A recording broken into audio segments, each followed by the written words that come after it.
Welcome to Pesona Wisata. Saat ini saya sedang berada di Kota Blitar nih Sobat Pesona.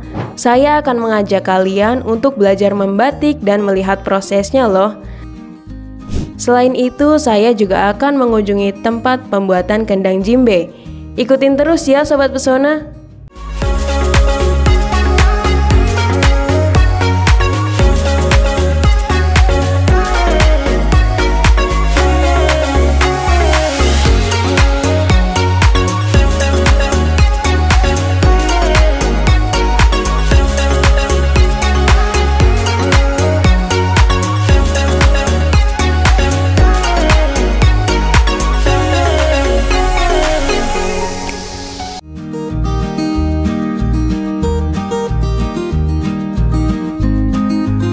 Blitar terkenal dengan objek wisatanya yang menarik. Jika kalian berkunjung ke Blitar, gak akan asing lagi dengan tempat wisata seperti Makam Bung Karno, Istana Gebang, Taman Kebon Rojo, dan alun-alun.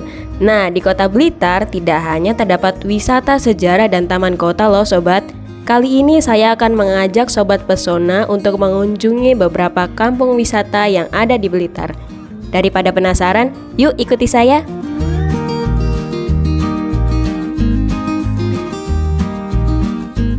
Salah satu tempat wisata yang ada di Blitar yaitu Kampung Wisata Batik Kembang Turi. Tempat wisata ini merupakan salah satu kampung budaya dan kreatif. Jarak dari pusat kota ke Kampung Wisata Batik Kembang Turi ini hanya membutuhkan waktu sekitar 10 menit aja loh Sobat Pesona. Cocok banget kan buat kalian yang ingin melihat dan belajar membatik tapi gak perlu jauh-jauh. Nah Sobat Pesona, sekarang saya sudah sampai di Kampung Wisata Batik Kembang Turi. Nah, saat memasuki Kampung Wisata Batik Kembang Turi ini pemirsa, saya disuguhkan dengan suasana rumah-rumah kuno yang memiliki nuansa batik. Terlihat dari dinding-dinding rumah, tiang-tiang lampu jalanan, hingga di pagar rumah. Kelihatannya menarik ya pemirsa. Langsung aja kita cus ke sana.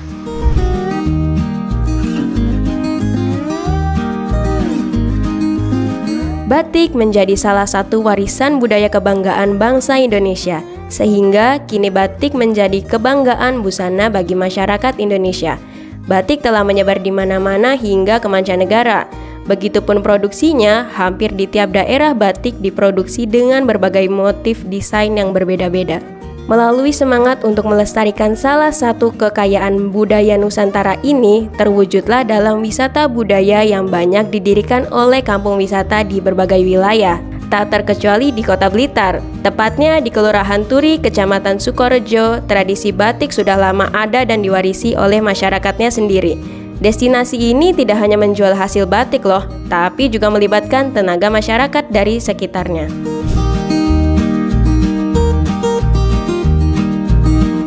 Sobat Pesona, sekarang saya sudah berada di Galeri Kampung Batik Kembang Turi ini nih. Di samping saya ini sudah ada proses membatik. Kelihatannya unik dan menarik ya pemirsa. Mungkin juga belum banyak orang yang tahu gimana sih prosesnya. Penasaran kan? Langsung aja yuk kita lihat.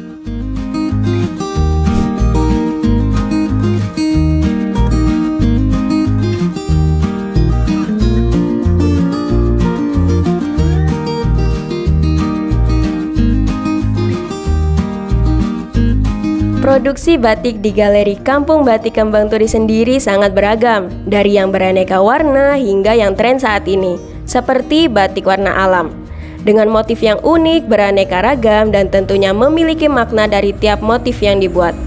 Seperti produk batik unggulannya yaitu batik perpaduan antara batik lukis, batik cap, dan batik ciprat.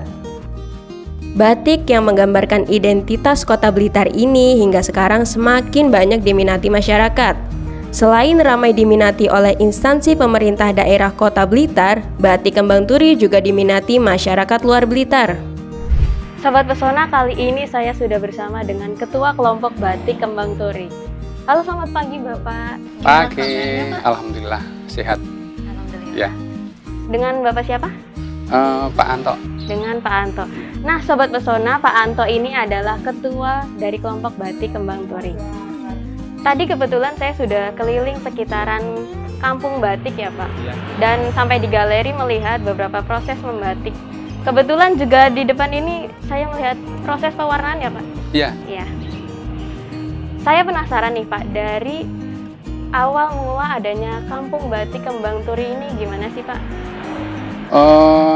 Awal mulanya panjang itu ceritanya. Di tahun 2017 itu pemerintah Kota Blitar itu ada lomba, namanya Lomba Maya Juwita. Tahu nama Maya Juwita artinya apa? Pernah dengar. Ya, Maya Juwita itu artinya masyarakat berdaya menuju kota pariwisata. Di dalam lomba itu semua kelurahan yang ada itu harus menampilkan potensi yang ada di kelurahan tersebut. Artinya apa produk unggulan yang mau ditampilkan di situ itu kita diminta itu. Nah, sedangkan Turi ini kan tidak punya istilahnya sumber daya alam yang cukup untuk lomba itu, sehingga kita sempat rembukan atau kumpul dengan perangkat kelurahan itu membahas kaitannya dengan kira-kira apa yang harus kita tampilkan nanti. Itu akhirnya mengerucutlah pada satu pelatihan yang sering dilakukan, yaitu pelatihan batik. Maka di tahun 2018, tepatnya 2 Oktober 2018 itu disepakati batik ini diangkat sebagai produk unggalan Kelurahan Turi. Namanya Batik Kembang Turi sampai sekarang ini. Kalau nama Batik Kembang Turi, asal mula kenapa bisa disebut Kembang Turi ini kenapa Pak? Ya, kalau itu sebenarnya berkaitan dengan nama kelurahan kita. Kelurahan kita itu kan namanya Kelurahan Turi. Terus jalan yang depan ini juga Jalan Turi. Terus selain itu kita ngambil filosofinya ya. Turi itu kan biasanya enak atau bisa diterima oleh masyarakat untuk lawuh, untuk lalapan nasi petel itu. Ya, itu artinya kita berharap pakai nama itu supaya produk kita nanti, batik kita nanti bisa diterima oleh seluruh lapisan masyarakat. Itu sebenarnya. Jadi makanya kita pakai nama Batik Kembang Turi.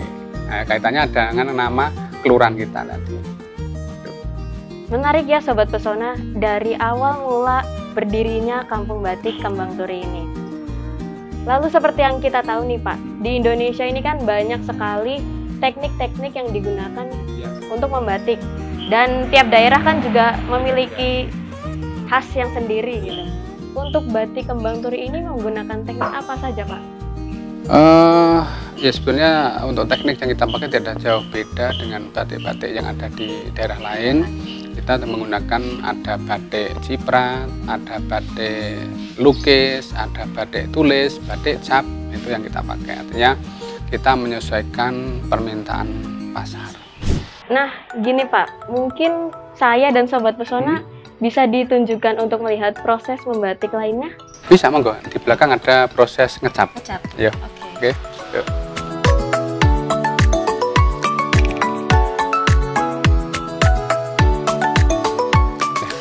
Ini proses ngecap.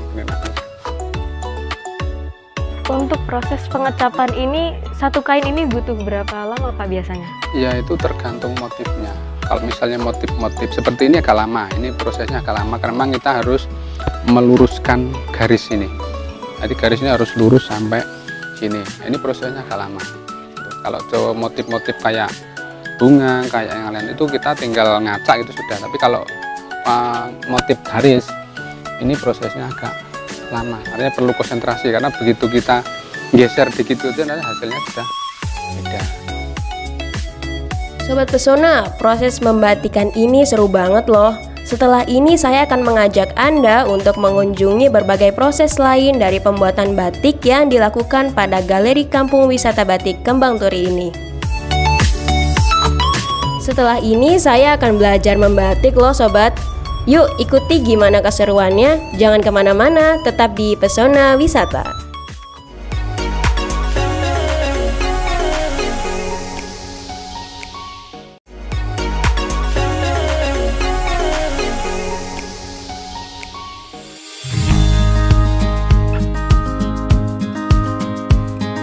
Sobat Pesona, kembali lagi di Pesona Wisata. Setelah melihat beberapa proses membatik, kayaknya kurang afdol nih kalau kita belum mencoba untuk membatik di Galeri Kampung Wisata Batik Kembang Turi.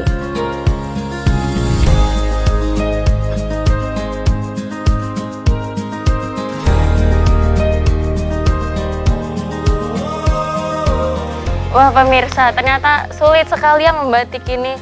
Harus punya ketelatenan sendiri, ketekunan sendiri untuk melakukan proses membatik ini. Proses canting ini ternyata punya trik tersendiri loh Sobat Pesona. Tentunya proses canting ini juga memiliki resiko dalam pengerjaannya. Untuk menangani itu, para pengrajin batik tentunya memiliki teknik tersendiri untuk mengatasi hal tersebut. Mereka menyebutnya dengan debur ngejos, atau proses menghapus lilin dengan logam yang telah dipanaskan lalu digosokkan pada motif yang kurang sesuai.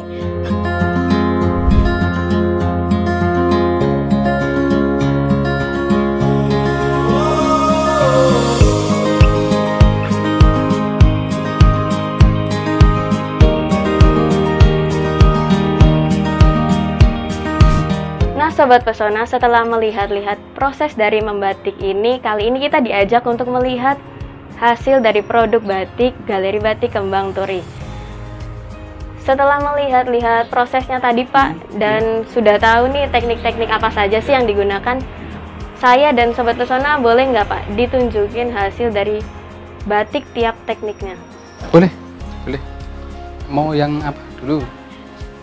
Mungkin batik ciprat boleh Pak? Ciprat ini adalah contoh batik cap kombinasi dengan ciprat, ya kan?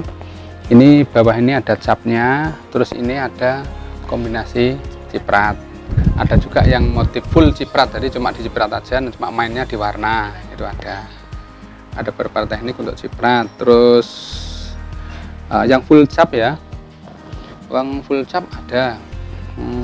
Ini juga full sama, ini full cap. Ini yang teknik cap, ini tidak ada cipratnya, jadi ini full cap, cuma tekniknya ada beberapa proses. Ini harganya nanti tentunya beda. Jadi kalau sudah pakai warna-warna yang ini tumpal, ini harganya beda. Kalau yang biasa ini 185, kalau yang model seperti ini bisa 200-225. Ini yang cap. Terus ada lagi tulis ya. Untuk yang tulis sebentar. Ini motif tulis. Motif tulis yang ciri khas Kota Blitar tentunya. Jadi mesti ada koi, ada apa ya lain. Ini koi, terus ada bunga. Nah, ya kalau ini motif-motif tambahan. Tentunya kita hanya memunculkan motif-motif ikon Kota Blitar. Tentunya ada koi, ada pecut, ada apa ya, makam Bung Karno itu. Ada 3 ya tadi. Jadi ciprat kombinasi camat cap, terus ada motif cap, terus ada teknik tulis. Kalau yang di samping kita ini kan dalam bentuk kain ya Pak? Iya. Kalau untuk pesanan dalam bentuk lain biasanya dalam bentuk apa Pak?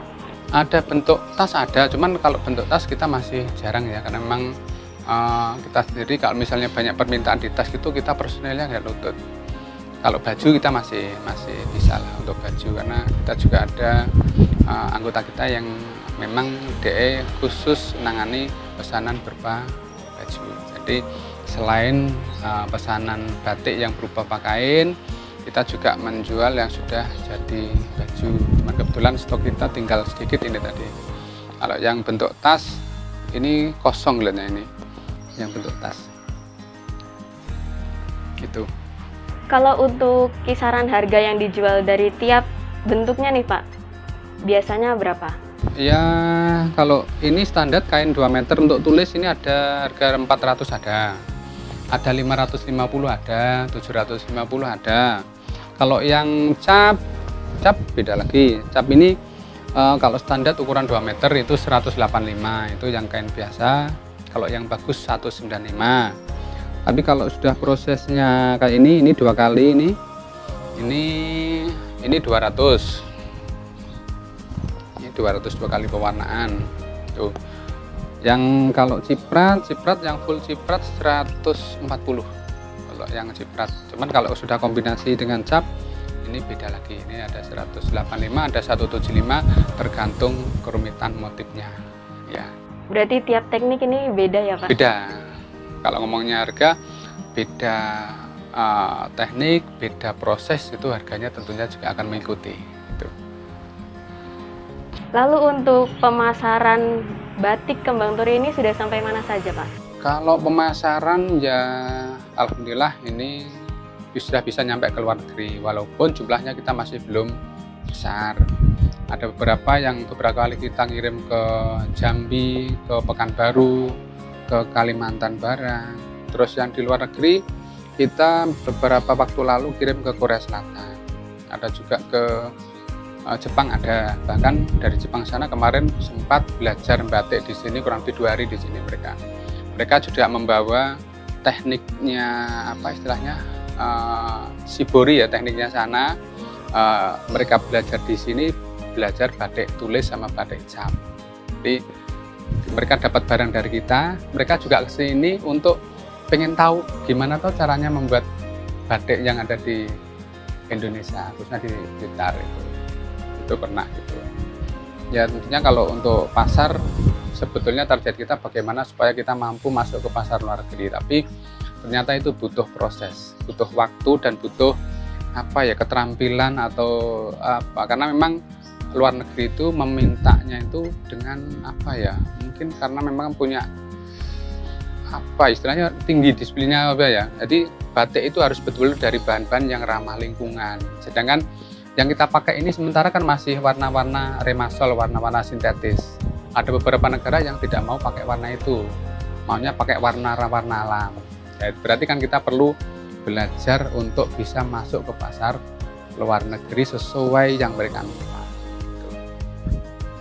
Wah, menarik ya Sobat Pesona. Ternyata produk dari Kembang Turi ini sudah bisa sampai di mancanegara ya Pak? Ya, betul. Untuk Sobat Pesona yang ingin mengunjungi Galeri Batik Kembang Turi bisa banget langsung datang ke sini untuk belajar membatik ataupun untuk membeli salah satu produk khas Kota Blitar. Selain menjadi sarana lapangan pekerjaan bagi masyarakat sekitar, Kampung Wisata Batik Kembang Turi juga dapat menjadi sarana pendidikan bagi para pelajar apabila ingin mempelajari dan belajar membatik. Juga sebagai sarana budaya untuk membantu melestarikan salah satu kebudayaan asli Indonesia ini. Sebelumnya terima kasih Pak Anto sudah mengajak saya dan Sobat Pesona untuk keliling-keliling Galeri Batik Kembang Turi nih Pak. Oh ya. Gimana tadi sudah melihat semua ya dari proses awal, ada yang bagian pewarnaan, ada yang bagian ngecap, ada yang bagian mungkin proses lain ya. Terus produk-produknya, macam produknya sudah semua, tinggal nanti kira-kira pas longgar kapan mampir lagi untuk ya istilahnya beli ya tadi. Siap. Belinya ya belum. Ya hitung-hitung kita juga nambah pengalaman dan pengetahuan Pak. Ya, oke. Sekali lagi terima kasih ya Pak. Ya, sama-sama. Nah Sobat Pesona, menarik sekali ya apa saja yang ada di Galeri Batik Kembang Turi ini. Selain itu, kita juga akan mengunjungi salah satu tempat yang menarik nih dari Kota Blitar. Langsung aja kita ke sana. Nah, gimana nih selama menemani saya di Kampung Wisata Batik Kembang Turi? Seru kan? Episode kali ini saya gak hanya berkunjung ke Kampung Wisata Batik Kembang Turi, namun ada satu lokasi lagi yang akan saya kunjungi. Di mana? Yuk ikuti terus Pesona Wisata. Perjalanan untuk menuju tempat produksi kendang jimbe hanya menghabiskan waktu kurang lebih 10 menit dari pusat Kota Blitar loh Sobat Pesona. Selain itu, kalian juga akan menemukan monumen koi yang menjadi ciri khas Kota Blitar ini. Sobat Pesona, saat ini saya sudah berada di salah satu tempat produksi kerajinan Kota Blitar, yaitu produksi kerajinan kendang jimbe. Sobat Pesona, penasaran nggak gimana sih prosesnya dari sebuah kayu utuh berubah menjadi kendang jimbe? Daripada penasaran, yuk kita langsung lihat aja.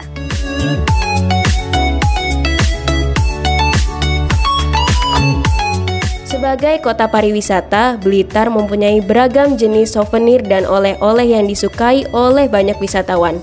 Tidak hanya masyarakat Indonesia saja, tapi juga wisatawan dari berbagai dunia loh.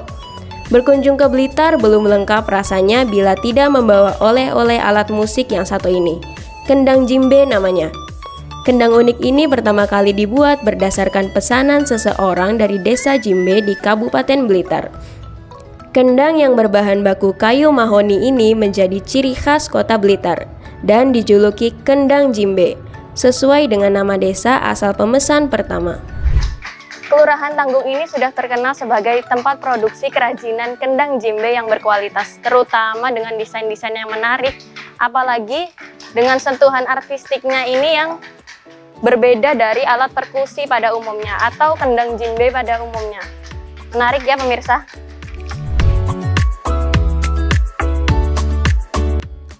Eits, sebelum lebih jauh nih Sobat Pesona, kalian tahu nggak kendang jimbe merupakan alat musik warisan budaya Afrika yang berhasil mengilhami konstruksi pembuatan drum hingga menginspirasi dunia. Bahkan saat ini, kendang jimbe menjadi sangat populer di Indonesia dengan membawa inovasi terbaru terutama di bidang seni. Meskipun bukan jenis alat musik baru, namun kendang jimbe tetap diminati tidak hanya konsumen domestik, tetapi juga para importir lintas negara. Maka dari itu, gak heran ya sobat kalau kendang jimbe ini bukan hanya dijadikan kerajinan tangan, tapi lebih dari itu, kendang jimbe ini memiliki nilai jual yang tinggi. Jangan kemana-mana sobat, tetap saksikan Pesona Wisata.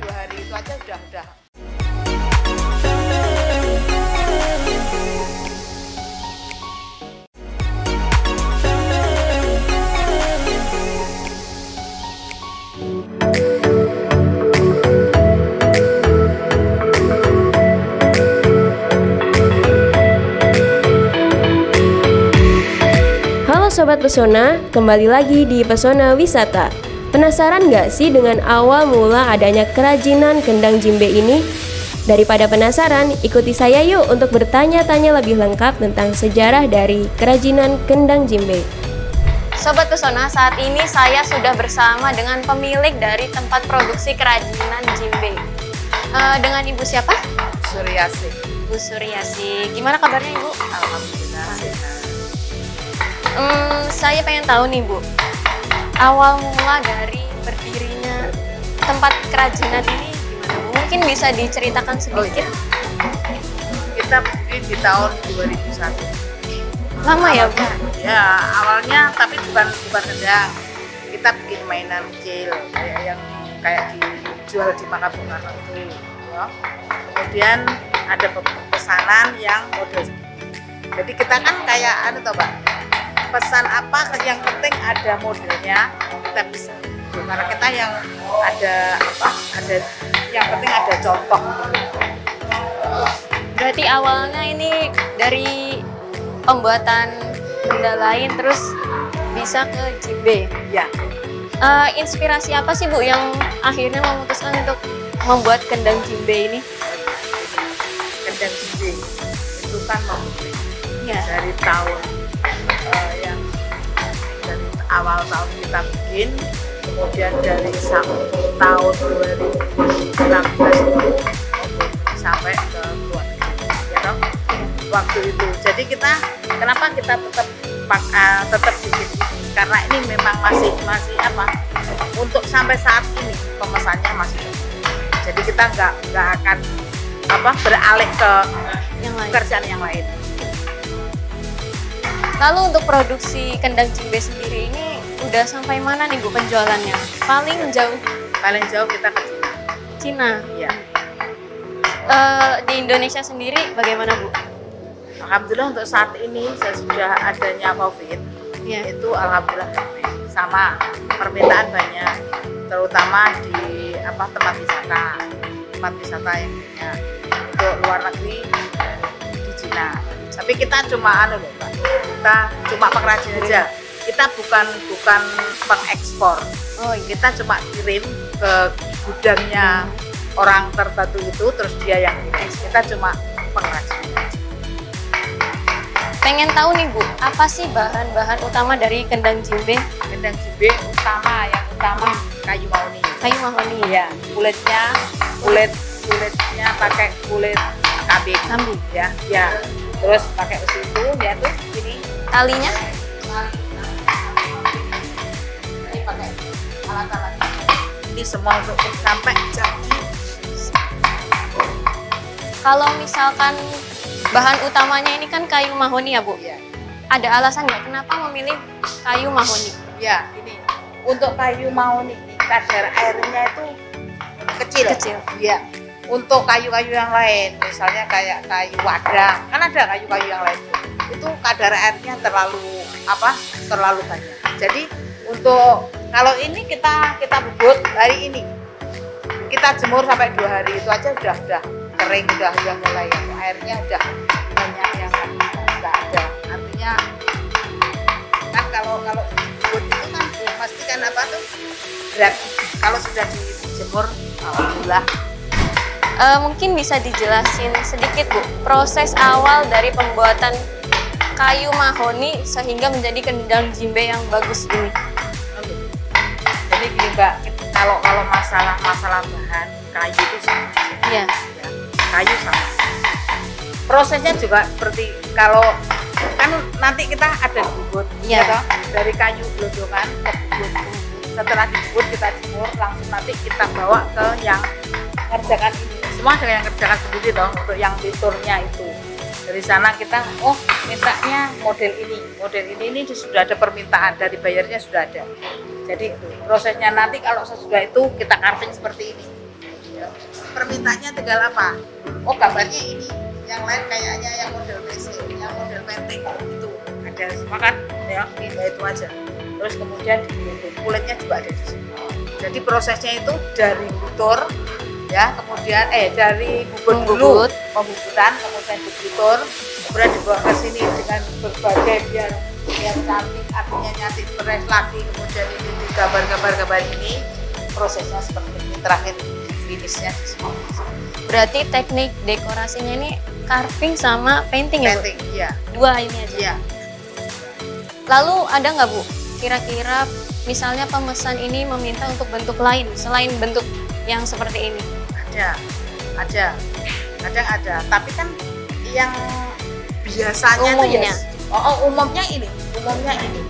Kalau permintaan misalnya ada yang lain lah, tapi cuma nggak terlalu banyak.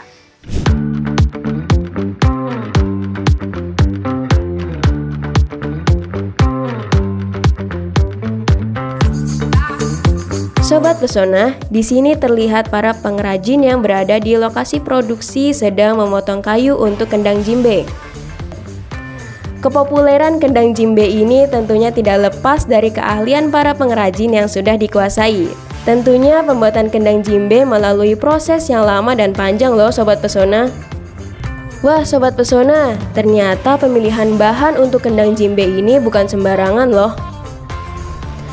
Tahap utama dari pembuatan jimbe setelah pemotongan kayu adalah tahap pembubutan, terutama dalam mengubah atau membentuk kayu menjadi bentuk yang lebih sempurna. Sobat Pesona, di belakang saya ini adalah penampakan dari kayu mahoni sebelum dibentuk menjadi kendang jimbe yang berbagai bentuk. Ternyata proses pembubutan kayu ini tidak mudah ya Sobat Pesona, namun juga perlu keahlian dalam bidangnya. Setelah dibentuk, kayu akan dilubangi untuk menghasilkan resonansi suara, yang nantinya akan dilengkapi dengan pemasangan kulit kambing dan tali untuk mengencangkannya. Untuk memperindah, kendang jimbe akan dihias dengan pewarna dan motif yang beragam. Unik dan bagus ya sobat motif-motif dari kendang jimbe ini. Produksi kerajinan kendang jimbe ini banyak menarik para konsumen lokal untuk berdatangan ke galeri showroom kendang jimbe untuk membeli langsung ataupun sekedar melihat proses pembuatannya. Menurut konsumen juga, harga di tempat produksi bisa lebih murah dibanding yang telah dibawa ke pasaran. Tentunya, konsumen juga lebih bebas untuk memesan kendang jimbe sesuai keinginan mereka, mulai dari desain, motif, dan sebagainya. Wah Sobat Pesona, seru banget ya wisata kita hari ini. Kalau kalian mau mengunjungi yang mana nih? Belajar membatik di Kampung Wisata Batik Kembang Turi atau melihat produksi kerajinan kendang jimbe. Kira-kira kita kemana lagi ya selanjutnya? Jangan lupa untuk selalu menyaksikan pesona wisata hanya di ABTV Blitar. Saya Afifah Fadia, pamit undur diri. Bye-bye.